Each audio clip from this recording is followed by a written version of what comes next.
Meus queridos irmãos, a paz do Senhor. Amém. É uma satisfação estar com vocês. Bem, nós vamos para o tema abordagem eficaz. Nós vamos ter como ponto de partida da nossa aula Mateus capítulo 9. Mateus capítulo 9, a partir do versículo 35. E percorria Jesus todas as cidades e aldeias, ensinando nas sinagogas deles, pregando o evangelho do reino e curando todas as enfermidades e moléstias entre o povo. Vocês, o versículo 36. E veio a multidão, teve grande compaixão deles, porque andavam desgarrados e errantes, como ovelhas que não têm pastor. Então disse aos seus discípulos: a seara é realmente grande, mas são poucos os ceifeiros. 38, todos. Rogai, pois, Toda a seara, e mande ceifeiros para a sua seara. muito bem, eu gostaria que nós utilizássemos aqui uma palavra-chave. No versículo de número 36, a palavra compaixão. Localize aí na sua Bíblia. Eu gosto de marcar minha Bíblia, toda marcada. Se você usar a mesma estratégia, identifique essa palavra como uma palavra-chave para o nosso tema, para o nosso suporte nessa palavra, nessa palestra. Palavra compaixão. Queridos, eu entendo que a compaixão, se nós não a tivermos, os métodos, as habilidades, os recursos vão falhar. Não teremos eficiência, não teremos eficácia. Então perceba que Jesus, ele percorria todas as cidades, as comunidades que estavam dentro ali do seu raio de influência geográfica. Jesus percorria, estava em movimento. Mas o combustível dele era a compaixão. Então, guarde isso aí. A gente pode explorar os melhores métodos, as mais modernas tecnologias para utilizar como aparato para fazer a obra de Deus. Mas se não tiver compaixão, não funciona. Durante alguns anos eu realizei um trabalho chamado Cruzada dos Estudantes. O objetivo era envolver os estudantes num trabalho evangelístico. E atrelado a esse trabalho a gente fazia o De Volta à Casa do Pai. Escute esse exemplo para você ver a questão da compaixão. Nós separamos umas cadeiras para os amigos não crentes participarem. A juventude, a igreja se mobilizou para trazer as pessoas. Tem momento que a igreja vai, até onde as pessoas, mas existem momentos que a igreja traz as pessoas, os desviados principalmente, que não tem tanta resistência de vir para a igreja. E eu me recordo que um irmão sentou em uma daquelas cadeiras e ele saiu para ir tomar uma água. E quando ele voltou, tinha um amigo não crente sentado na cadeira dele. E o irmão pediu para o amigo sair da cadeira. Irmão, eu cheguei cedo porque eu gosto de assistir o culto da frente. Então saia da minha cadeira. Eu não estou falando assim de alguém alienado, uma pessoa especial. Não, estou falando de alguém que estava acompanhando. A igreja estava mobilizada há um mês, orando, ensinando, treinando. Então, às vezes, muitos irmãos, lhes falta este combustível. Então eu quero, de início, louvar a Deus pela sua vida. Você veio para cá porque você tem uma visão. Você está nesse simpósio porque você tem uma visão. Tá? Então nunca esqueça, a gente precisa de compaixão. Não é só para ser um pastor que precisa de compaixão. Para você ser crente e influenciar na tua família, na tua sala, onde tu estiver. Tu precisa de compaixão. Quem entendeu até aqui? Então a nossa palavra-chave, compaixão, a nossa palavra-chave. Alguns detalhes que eu observo nesse texto, eu vou pontuar aqui um rápido esboço de Mateus 9, 35 a 38. Primeiro, Jesus em movimento. Esse é o primeiro tópico. Jesus em movimento. Se a gente for fazer um sermão textual baseado nesse texto aí, não é um expositivo, porque o sermão expositivo ele é mais profundo, não é? Ele é mais acadêmico, digamos assim. O sermão textual ele é mais simples. Então nós teremos aí o primeiro tópico, Jesus em movimento. É o primeiro destaque. Jesus em movimento. Então isso aqui que nós estamos vivendo é uma movimentação, é um impulso, né? É uma ativação. Tem pessoas que já tinham envolvimento, tiveram contato aí com os primeiros espinhos. Nós já estamos em março, né, gente? Então você tomou posse aí no início do ano, no culto administrativo, nessa pasta que você está cuidando.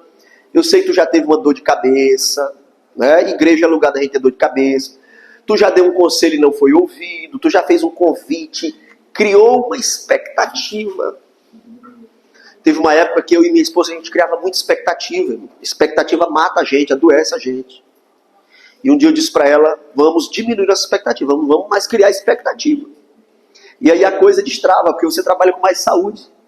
Porque quando você cria expectativa, aí você idealizou algo, e você chega aqui, o que você idealizou não corresponde ao que você está vendo, a realidade.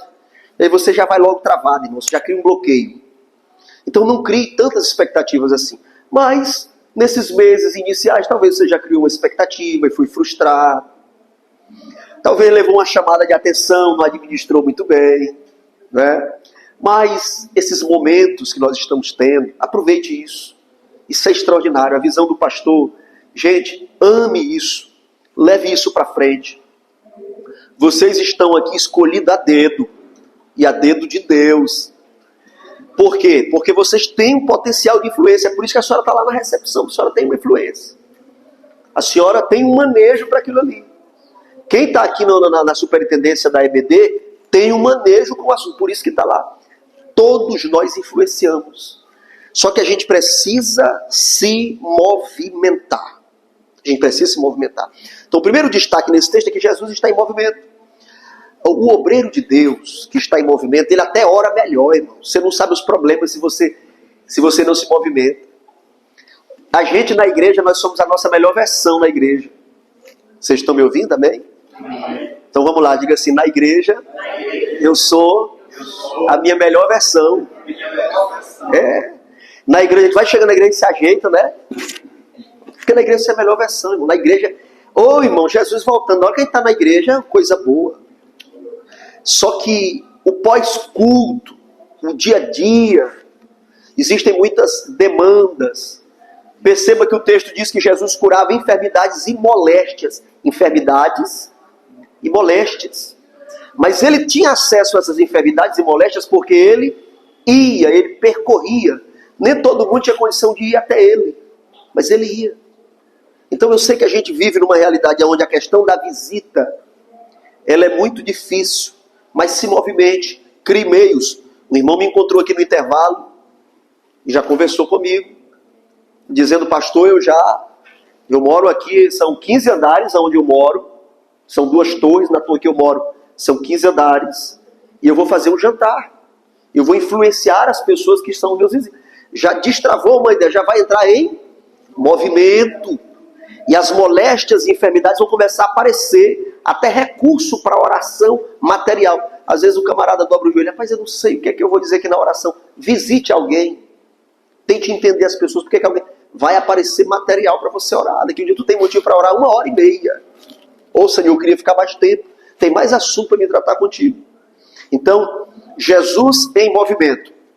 Outra questão que eu percebo aí, acabei já falando nesse primeiro tópico, que o nosso movimento nos inspira a orar. Quando você se movimenta, você vai descobrir algo que vai gerar oração. Tá?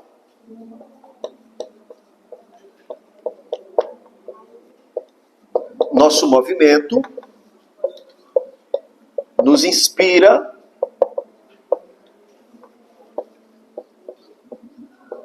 para orar.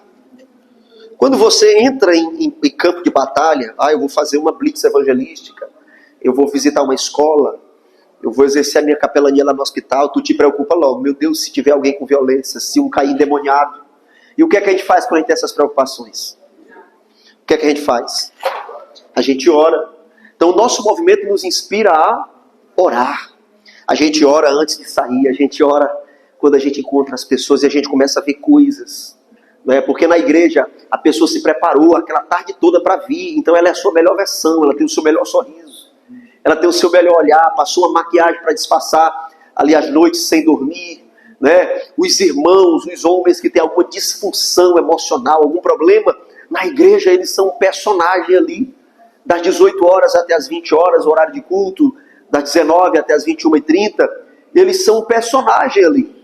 Então, se a igreja não fizer esse movimento para fora, se a igreja não ir, nós não conseguimos encontrar as pessoas nas suas moléstias e enfermidades. Ok? Então Jesus nos ensina algo muito grande. A igreja tem que ir, a igreja tem que se movimentar. E esse movimento nos inspira a orar. Terceiro lugar, esse movimento tem que incluir compaixão, que é a palavra-chave. Tem que incluir compaixão, está aí no texto. E a quarta observação, a abordagem não é trabalho, nessa dispensação que nós estamos, essa abordagem não é trabalho de Deus. Não é trabalho de Deus. Você já percebeu que às vezes a gente ora para Deus fazer aquilo que era para a gente fazer? Não é verdade? Senhor, vai ali onde o meu vizinho. Senhor, fiquei sabendo que a moça da frente aqui foi atropelada. Vai lá onde ela no hospital. Já percebeu quem faz essas orações? Porque a gente entende que o trabalho na seara é uma responsabilidade do Senhor da seara. Mas o final do texto aí diz o quê? Vocês podem ler comigo? Vamos ler o 37 e o 38, vamos lá? Mateus 9, 37 e 38. 37 e 38. Vamos ler o 37? 1, 2, 3. Então disse a seus discípulos: a seara é realmente grande, mas poucos são os ceifeiros. 38. Rogai, pois, ao Senhor da seara, que mande ceifeiros para a sua seara. Então a oração não é Senhor, vai. Não é assim que a gente tem que orar. Senhor, vai no hospital. Senhor, vai no ponto de ônibus. Senhor, vai na praia. Senhor, vai na... Não é assim. Não é dessa forma. A oração é: Senhor, me habilita aí. Me dá as ferramentas para ir. Cria uma situação. O Josué Irion, acredito que você já deve ter ouvido falar, um pregador transcultural, entusiasta de missões. Ele sentou no banco de um ônibus, no assento de um ônibus, e um rapaz visivelmente muçulmano senta do lado. E antes que Josué Irion abordasse aquele jovem, falasse com ele, sequer cumprimentasse, aquele muçulmano já perguntou para Josué Irion, pastor Josué, já cumprimentou e perguntou: você conhece Alá? E mandou Alcorão para cima dele. E o pastor Josué Irion saiu daquele ônibus clamando a Deus: Deus, eu preciso ser mais rápido no gatilho. Eu preciso ser mais rápido no gatilho. Então, esse texto de Mateus 9, o último tópico que eu quero destacar aqui é que a abordagem não é trabalho de Deus. A abordagem é o nosso trabalho. Jesus disse: rogai ao Senhor da seara para que envie ceifeiros, para que envie trabalhadores.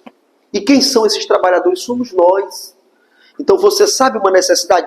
Não, mas eu não sei entrar no hospital. Gente, hoje um curso de capelania está acessível demais. Né? Nós temos aqui alguns minutos, cerca de 20 minutos para finalizarmos esse momento. E eu sei que aqui, pastor João Glauber, é a faísca que vai incendiar.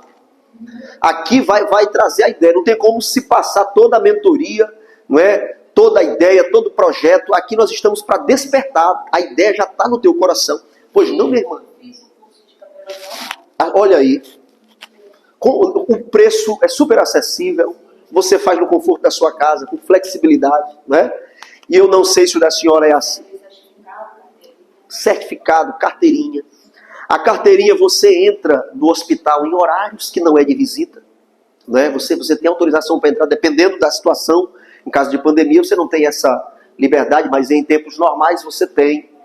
E geralmente, irmã Suzana, esses últimos cursos que têm sido lançados de capelania, eles incluem capelania militar, prisional e escolar.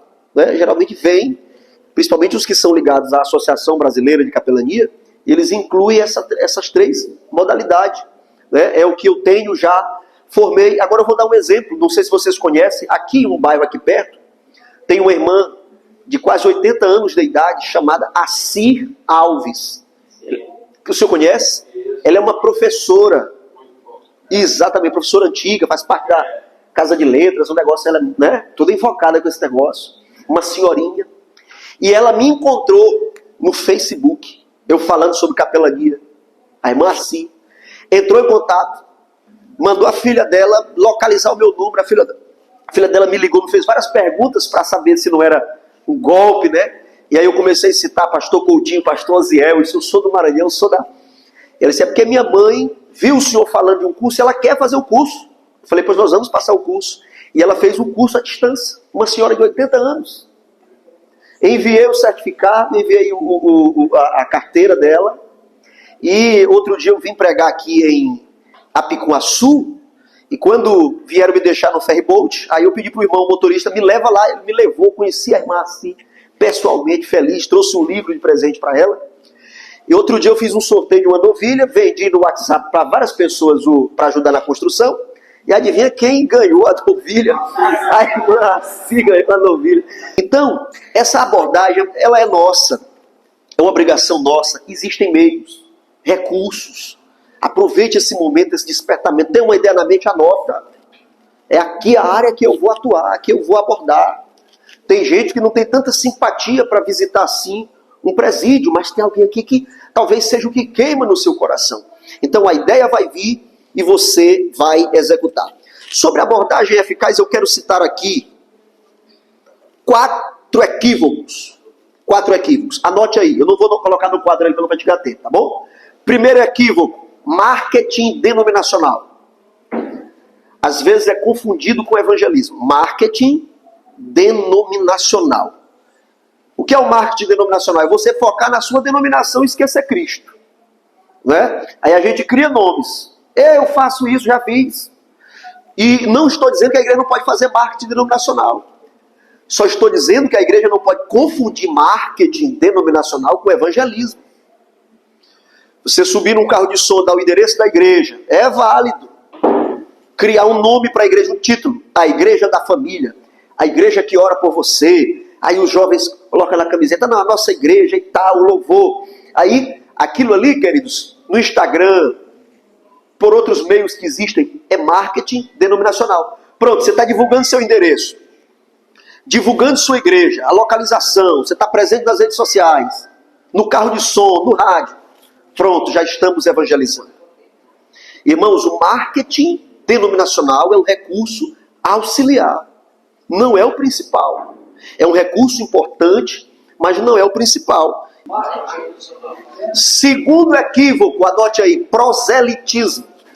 Proselitismo é puxar, trazer pessoas conversas de outro reduto denominacional para minha igreja. Para mim isso é proselitismo.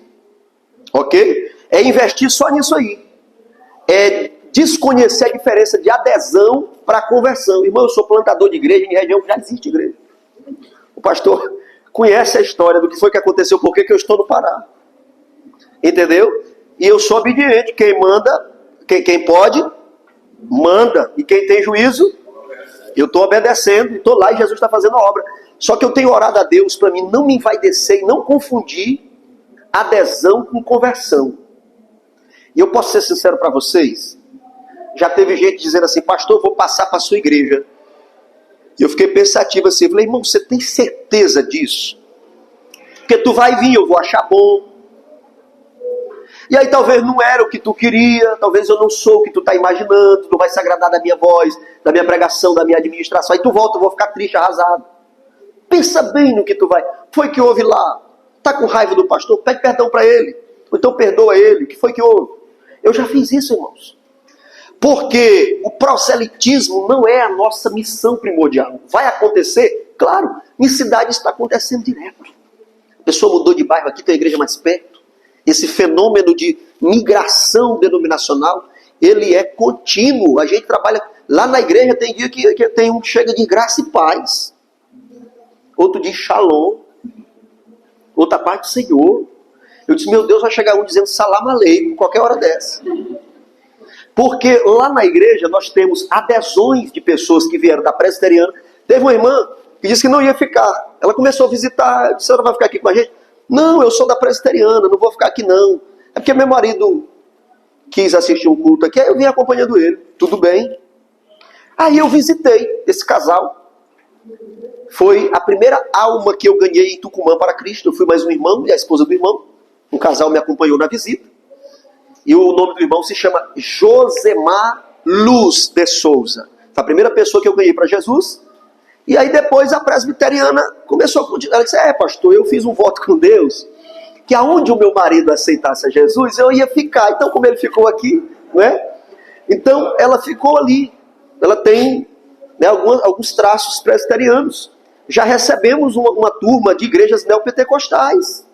Aqui e acolá chega uns que o louvor... Porque o fenômeno da adesão é recorrente no século que nós estamos vivendo. Vai acontecer. Só que, irmãos, conversão, se você puder anotar essa frase, conversão é mais importante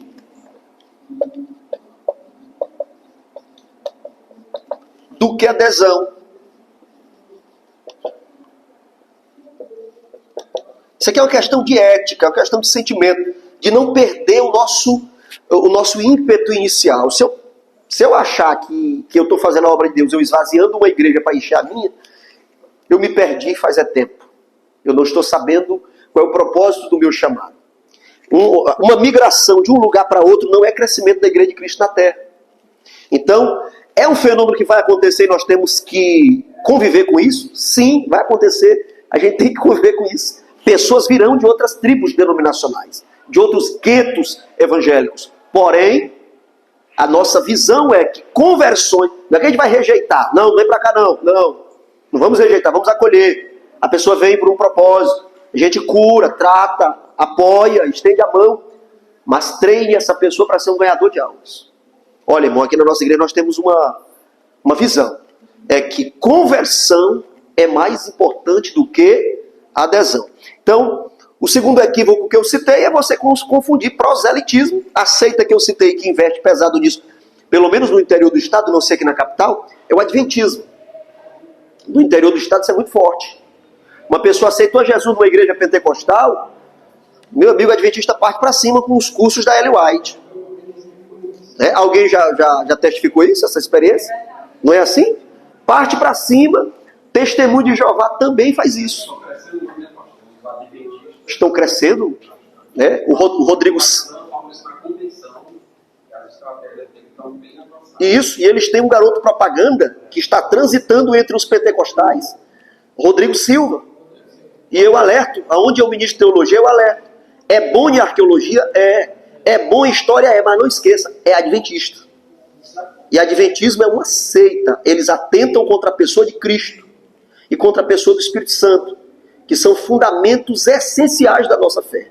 Proselitismo, irmãos, não é evangelismo. É o segundo equívoco. Terceiro equívoco é confundir panfletagem com evangelismo. Simplesmente entregar o panfleto, irmão, o panfleto é um recurso auxiliar. O melhor recurso é você que tem que desenvolver a abordagem. Às vezes a gente, em Parauapebas, eu via isso muito quando eu cheguei lá em 2014, a turma, vamos evangelizar, aí panfleto debaixo das portas, amém, glória a Deus, o panfleto vai chegar. Eu falei, a gente tem que ver uma outra estratégia, porque isso aí está limitado.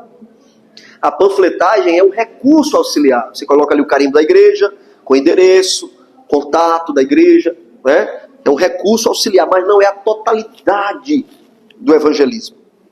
Outra coisa que não é evangelismo é a disputa teológica. Tem irmãos que têm uma tendência a ser uma personalidade voltada para a polêmica. e aí ele estuda bastante heresiologia, e aí ele conhece aí para destruir o mormonismo, né? Testemunho de Jeová, adventista, o que vier, aí o irmão sabe de tudo, aí fica caçando um para brigar no meio da rua. Estou fazendo a obra de Deus. Estou fazendo a obra de Deus. Irmão, não é assim. Essas questões aí, Deus cria situações para você elucidar. Você não vai sair caçando as bruxas aí dessa forma, não. Não é assim.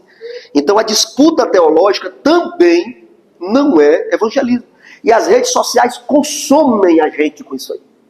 Consomem.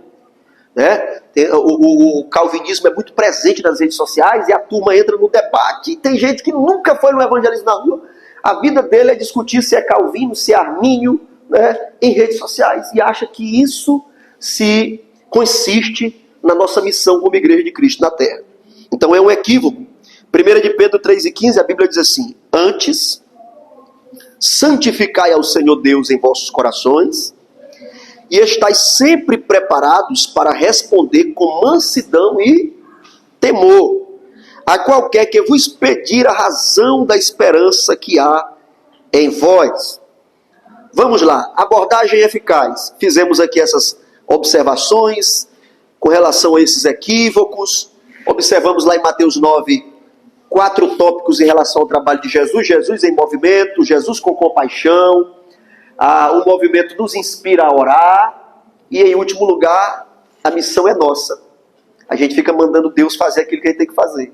Manda Deus visitar, manda Deus salvar. E lá, vai lá, Senhor, a gente quer que Deus discipule e faça tudo. Né? E essa missão é nossa, nós somos o corpo. Eu não uso muito as expressões de alguns evangelistas, mas elas ficam no meu coração. Eu li um livro, eu não ando recomendando muito, porque às vezes a turma olha pra gente com preconceito. O pastor leu esse livro. Mas T.L. Osborne, em um dos livros dele, T.L. Osborne, ele foi um bandeirante do evangelho na Índia. No dia que ele chegou na Índia, ele foi dormir numa choupana, numa casinha no lugar onde receberam ele, e ele viu um demônio na lateral.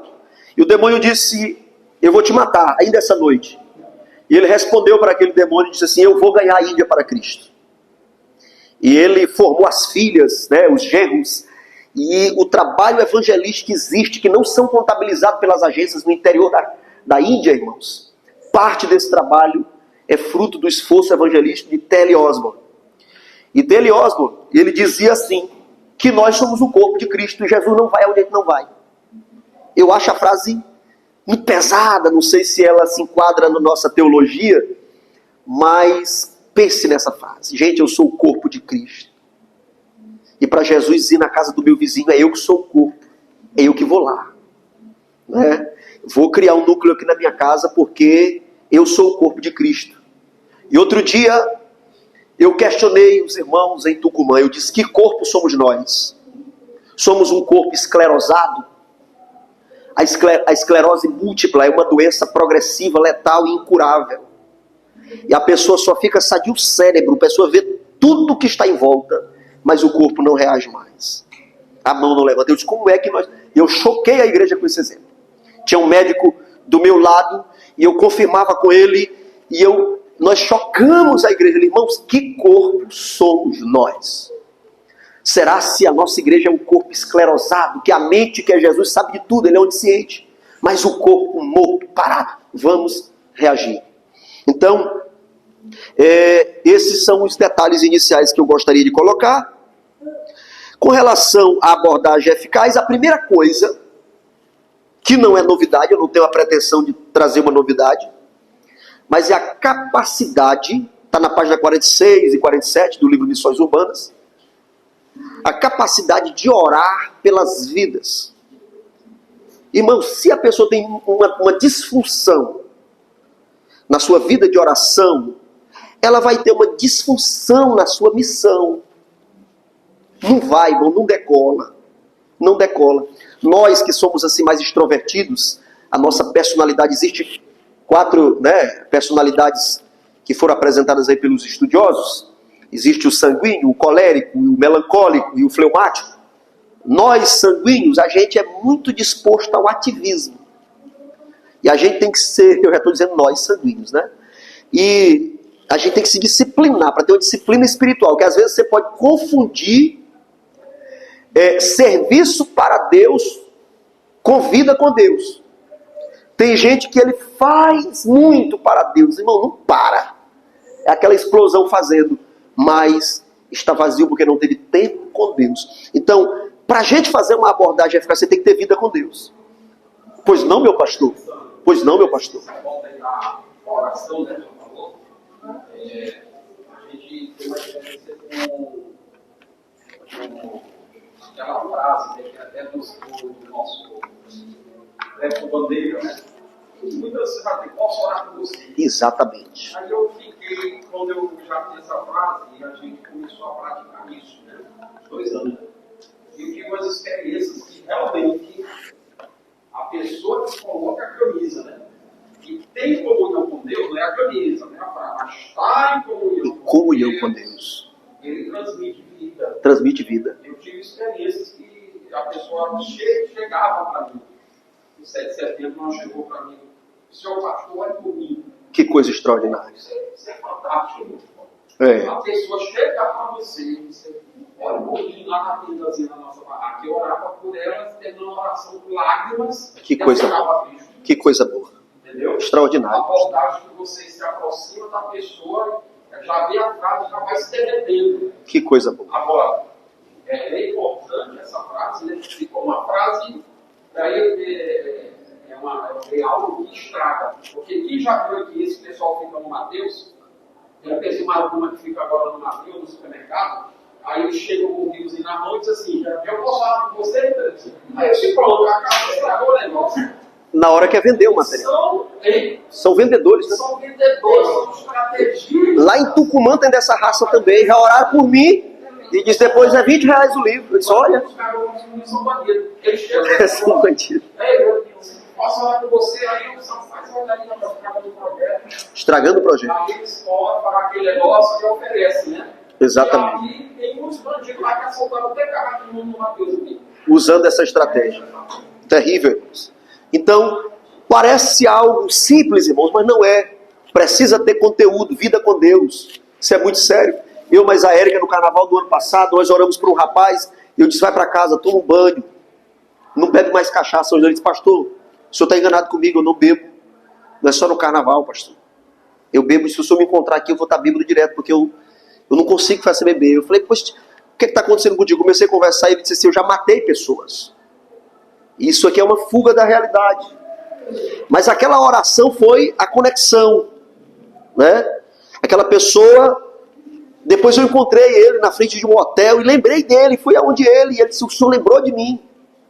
Então são conectores que Deus cria, né? Então você precisa estar preparado para orar pelas pessoas, orar com sinceridade. Os nossos pastores, desde quando eu cresci na igreja, eu fui consagrado auxiliar com 13 anos de idade. Os nossos pastores já nos dão as orientações que eu sei que vocês já têm. Às vezes não podemos orar de olho fechado, né? Os pastores orientam. Cuidado com a gravata, né? Senão você pode entrar no céu primeiro, porque é a alma que você está querendo ganhar. Eu acho que assim, eu já vi muitas irmãos, pastores, você está orando do Pai Nosso. Eu entro no coração do Pai Nosso. É a estratégia de Deus. É linda, é perfeito. Aí eles ficam espantados. É um conector com os católicos. O pastor está orando do Pai Nosso. Não é deles. Não é deles, é de Jesus, é da Bíblia. Aí eu entro no Pai Nosso no hospital, eu chego no hospital, eu entro no quarto orando do Pai Nosso. Todo mundo. Aí depois eu... Tá. Oração de arrepiar. É coisa de Deus, é coisa de Deus. Falei, o senhor vai estar no velório, pois ore, faça um culto lá, tem vidas, tem almas. E esse ancião fez. Então você não vai lá por causa de quem foi, de quem partiu, discutir se está no céu, no inferno, no purgatório ou no limbo. Você vai lá para mostrar para os amigos que a vida é como uma chama de uma vela, pode se apagar, é a brevidade da vida. Então aquilo ali é uma ilustração perfeita para... Eu lembro que morreu uma pessoa que parte da família era crente e a parte da família era católica. E os católicos chamaram o padre e aí os irmãos crentes da família, o senhor tem coragem de ir? O padre já está lá, eu estou dentro. E aí o padre já chegou e disse, eu não vou fazer a minha parte primeiro. O pastor faz, não tem problema. E eu ministrei a palavra naquele velório. E os irmãos ficaram glorificando a Deus, os parentes católicos por longe. Quando eu terminei a minha parte, eles chegaram para perto, o padre jogou água benta, caiu na minha cabeça. Não tem problema. Não tem problema. Eu fui lá e parabenizei o padre, amém, eu fiz a minha parte aqui, preguei o evangelho, né? Então, às vezes, os nossos paradigmas, eles nos amarram, nos algemam, né? Então, essa colocação do pastor foi perfeita. Outra coisa, sensibilidade diante da realidade trágica do pecado. Eu estava evangelizando no carnaval e tinha um irmão comigo fazendo piada de todo mundo que passava. Era um senhor que tinha idade de ser meu pai. E na madrugada eu pedi carinhosamente para aquele irmão, né? Chamei-o à parte. Olha, nós temos que ter sensibilidade e misericórdia. Passava alguém lá vestido de múmia, ele fazia uma piada, ria. Outro fantasiado de Homem-Aranha, não sei o quê, e ele ria. E tudo. Você não transmite respeito e nem confiabilidade dessa forma. Sensibilidade, irmão. Se você vai para o campo de batalha, você não tem sensibilidade. Irmãos, aquelas pessoas são candidatas ao inferno. Nós temos algum desviado de estimação. Eu já vi irmã que pega pessoas, bota debaixo do braço, é minha filha, ela até ajuda na igreja e fica intimidando a gente para não convidar a pessoa para aceitar Jesus. Ela bloqueia. Eu estava num culto de jovens, chegou uma pessoa que na mentalidade dos demais era uma pessoa importante na sociedade, e teve uma jovem que quis me interceptar para me não convidar aquela pessoa para aceitar Jesus. Não chame não, que isso aí temos que ter sensibilidade. Ela é um candidato ao inferno. Pois não, meu amado? Irmão Júnior, eu não acredito na predestinação individual. Eu acredito na predestinação coletiva. Todas as vezes, se você pegar a carta de Efésios, Paulo fala muito lá, eleito. E todas as vezes que ele usa a expressão eleição ou predestinação, ele usa o pronome nos. Né? Nos predestinou. Sempre há o nós, somos predestinados. Porque onde está a predestinação? Na igreja. Quem está na igreja está predestinado. É um ônibus que sai de uma rodoviária e vai chegar na outra. Quem estiver dentro do veículo vai chegar naquele destino. Quem descer, não chega. Então, a igreja é predestinada. Agora, individualmente, não. Porque não teria sentido. Primeiro, se a predestinação... Se a predestinação ela fosse realmente como os calvinistas dizem, Deus seria o primeiro culpado. E nós estaríamos limitados no aspecto da justiça. Como falar de um Deus justo que já escolheu alguns para o inferno e outros para o céu? Até o diabo estaria inocente dessa história, porque o diabo foi o primeiro pecador. Então Deus o predestinou, né? Então nós acreditamos no livre-arbítrio, e aquele cidadão ali, ele tomou uma decisão. O outro que estava do seu lado também teve a oportunidade. Mas ele tomou uma decisão, né, de pedir clemência, né, e pedir para Deus. Com relação ao seu passado de delitos, não vai caber na nossa matemática. Aí é onde a graça é inexplicável, porque é a graça de Cristo. A minha tia disse assim, não, se for, ela me falou para mim, né? O Alessandro, se for para o meu marido aceitar na hora de morrer, eu não quero não. Eu quero é que ele aceite agora, enquanto está com saúde, porque meu sonho é entrar com ele na igreja. Eu disse, não é assim não, tenha misericórdia, né? Porque pode acontecer, né? Tentei sensibilizá-la. Mas isso é graça. O camarada fez tudo de ruim na vida, e no último momento ele aceita Jesus. Se for sincero, o seu arrependimento, ele vai estar no céu. Que eu, por exemplo, que nasci no Evangelho, nunca me dizia, nem disciplinado eu não fui. Eu nunca fui, pela graça de Deus. Né? Mas nós vamos estar lá. Por exemplo, Estevão. Paulo participou da morte de Estevão. Então os dois lá no céu. Eu fico imaginando a cara de Estevão. Rapaz, tu aqui, meu irmão. Tá bom, irmão Júlio? Agora, o assunto aí dá pano pra manga. Isso aí é outro simpósio. É outro simpósio esse aí, meu irmão Júlio? Eu acredito na predestinação no sentido que todos nós somos predestinados à salvação. Né? E aí se escolhe... Exato, exatamente. Olha, perceba que sempre há a questão de escolha. 2 caminhos, 2 construções, uma na rocha, outra na areia, 2 portas, né? Para todo, olha a condição, olha o condicional. Para todo aquele que nele crê, não pereça. Eu finalizo, que já deu o nosso horário. A capacidade de sofrer flagelos por amor ao Evangelho. O que é flagelo? É uma ameaça, é um murro, é uma taca. Tem um engenheiro que trabalha comigo, nós fomos evangelizar no período da pandemia, e um cidadão, na rua, a gente pregando no carro de som, estava tendo culto na igreja e tal, e um cidadão chegou para cima dele, e aí eu tomei a frente, o meu auxiliar, irmão, de oração, homem de Deus, tomando Santa Ceia, tudo certinho. Às vezes, irmãos, a Marisa Lobo, que é uma psicóloga cristã, ela disse, às vezes, antes de você oferecer tratamento, se trate primeiro. Cuide, senão eu tenho que dar uma melhorada aqui para ver se eu posso ir lá. Beleza?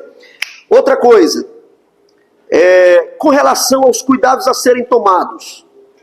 Cuidados, os nossos pastores nos ensinam, evangelizar acompanhado, né? Você vai abordar uma mulher, você é um homem, abordar uma mulher, esteja com a esposa, ou então com outro obreiro, outro irmão. A Bíblia diz fugir da aparência do mal. Se não há abordagem. Se você não tem alguém ali, irmão, para te defender, se uma mulher te acusar que tu assediou, está no meio de um carnaval aqui evangelizando, tu chega para abordar alguém sozinho, uma mulher, se ela gritar e chamar o guarda, ei polícia, camarada aqui me tocou em mim, me abusou, já era, meu amigo, já era, cadê a chave? Ah, mas eu não fiz, mas teve o descuido de ir desacompanhado, ninguém vai te defender disso aí. José era inocente, era ou não era? A gente sabe que ele era inocente. A mulher ficou com a capa na mão, ninguém puxa a capa pela frente. Se ele estava violentando, era ele que estava avançando. Como é que ela ia tirar a capa aqui pela frente? Se ela ficou com a capa é porque ele fugiu, ele correu. Amém ou não amém?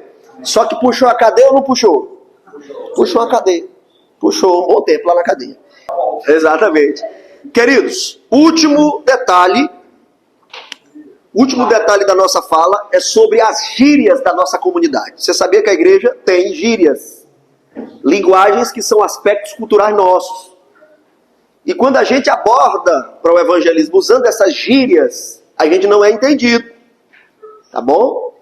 Então, quando se vai evangelizar, você tem que entender que aquela pessoa não tem a vida de igreja que tu tem.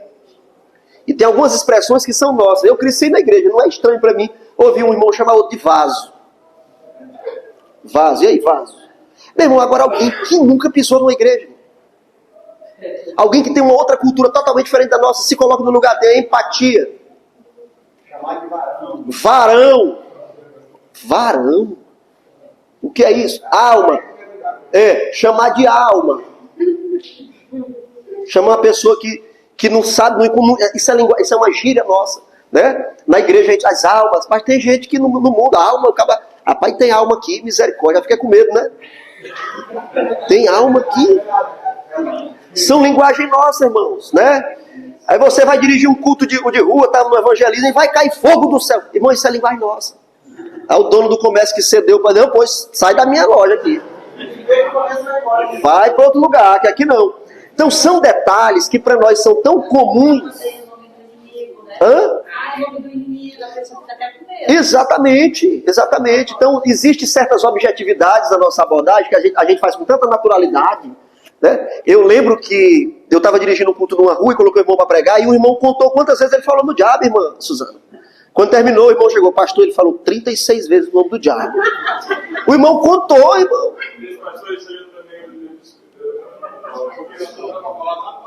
Jesus é o centro. Exatamente.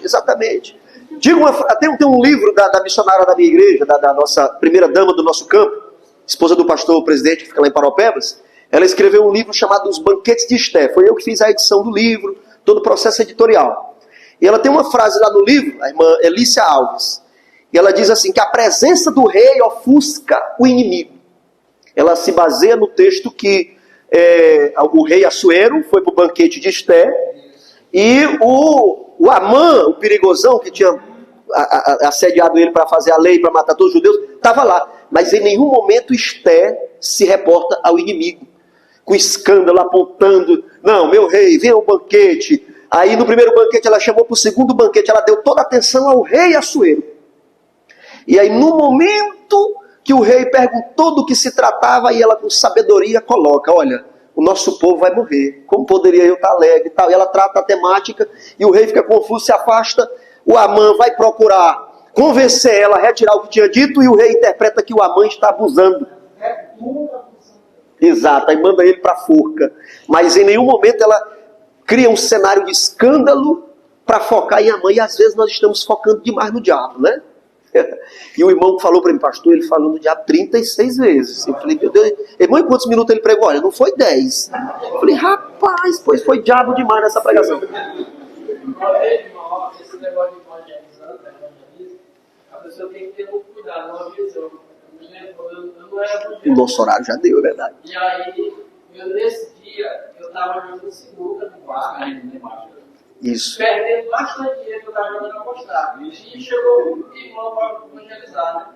E uma irmã chegou para mim e começou a falar, né? Eu aqui jogando e escutando, né? Ela falando, e teve uma hora que ela chegou e começou a pegar pesado, dizendo que eu ia pro inferno, se não achar Jesus, não sei o quê.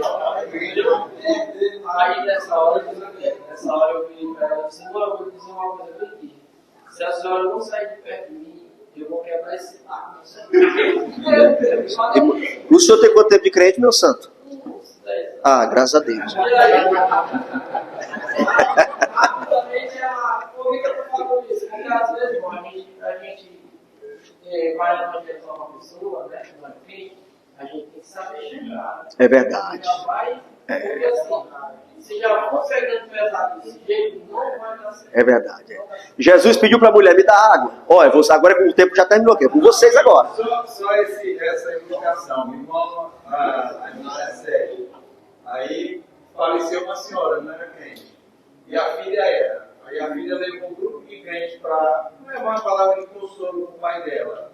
E ali o pai, que também era crente, perguntou para a filha: minha filha, tua mãe morreu, não era crente. Para onde ela foi? Ela disse: não, ela foi para o inferno. Vai, mandou todo mundo sair da casa. Meu Jesus. Terrível. Então temos que ter sabedoria.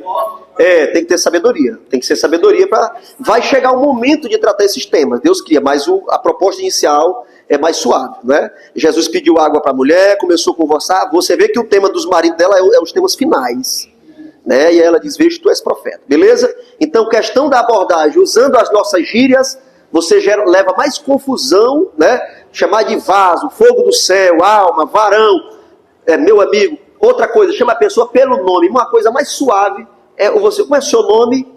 Você trata a pessoa pelo nome. É assim que Deus, a palavra de Deus diz: eis que tem o teu nome gravado na palma da minha mão. Deus nos trata pelo nome. Eu orei, então eu senti que eles se tremiam e ficavam agitados, e aí na mesma hora eu parava de orar, porque eu tinha medo do que podia acontecer. E aí, Exato. Mas só que isso fica no meu coração o tempo todo, que eu tenho que... A estratégia é apresentar a visão. Posso lhe dar uma sugestão para finalizar? Apresente para o seu líder e peça que seu líder lhe ajude a montar uma equipe.